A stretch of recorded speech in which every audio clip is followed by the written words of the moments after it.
Hey everybody!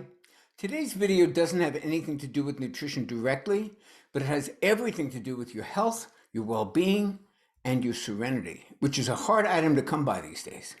You know, one of my core beliefs in health and nutrition has always been that what you think about, what you give psychic real estate to, has a very big effect on your overall health. They've done studies with symphony conductors where they hook them up to all these measuring devices and electrodes on the brain and the bloodstream and the skin, and they had them sit still and imagine conducting a particular symphony. And guess what happens? Everything gets affected. Their heart rate, their blood pressure, their hormones and neurotransmitters, the whole kit and caboodle. Because as we know from functional medicine and nutrition, everything affects everything. What you think about affects your entire endocrine system and your entire immune system.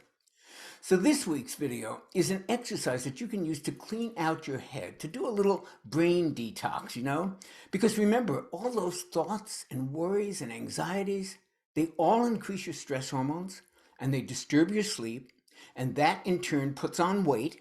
It robs you of energy, and it sets you up for insulin resistance, the biggest metabolic problem of our time. So thoughts matter. They matter a lot. So here's something you can do about it. And this is an exercise from the wonderful author Robert Greene. It's called Getting Out of Your Head. Now, how do you do that? You ask. I mean, I'd love to get out of my head, right? It's no fun living up there all the time. And if I could get out of it for a little while, I would, you say. But I'm kind of stuck with it, It's right there. I totally get that. And that's why Robert Greene calls this exercise getting out of the human bubble. And let me tell you what that means by telling you a little story.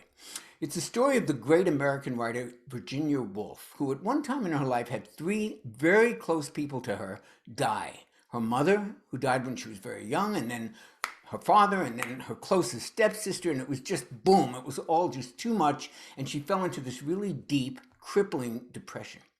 So she went back home to the home that she had grown up with, this cottage, and immediately she kind of saw the ghosts of her childhood, if you will. All the people who had lived here with her and died before her or after her, all the people she had known who had died or moved on, all the people in the future who would someday live in this very cottage, maybe die in this very same cottage.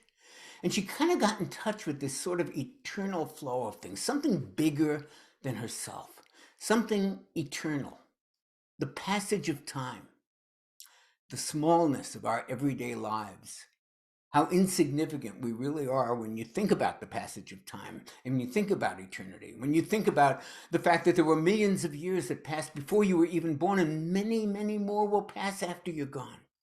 And it kind of changes your perspective. And that's because most of the time we're in what Robert Greene calls the human bubble, this internal universe where we're the center.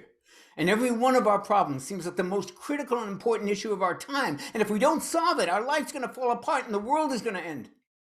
And the way to change that instantaneously is to go outside. Go somewhere where you're in the presence of something really big. The ocean is like ideal. You hear the waves, a sound that's been the same for millions of years.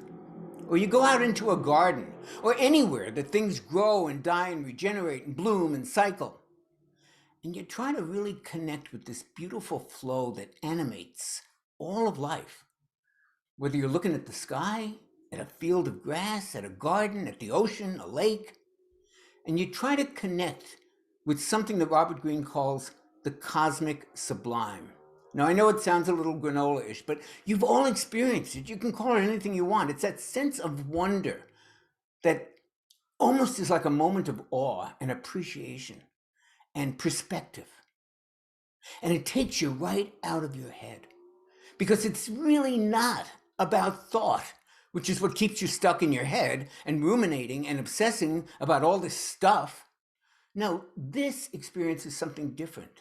This is perceiving and feeling yourself as part of something much bigger and much more significant and important than how many likes you got in your post on Facebook today. And that moment outside the human bubble is enough to shift your perception, slow your breathing, change your brain waves, lower your blood pressure, and just make you feel better. make you even feel grateful instead of resentful, joyous instead of angry. And the best thing about it is this cosmic sublime. It's out there all the time, and it's free, and it's just waiting for you to tap into it. And one more thing, I have a promise to make to you. If you go outside with an open heart and you go looking for this cosmic sublime, or whatever you want to call it, this moment of awe, appreciation, or you even let your heart be open to finding it, I promise you, you will find it. And then you'll know just what I mean. This is Dr. Jonny. If you like this, please hit the like button, subscribe to my channel, and I will see you on the next video.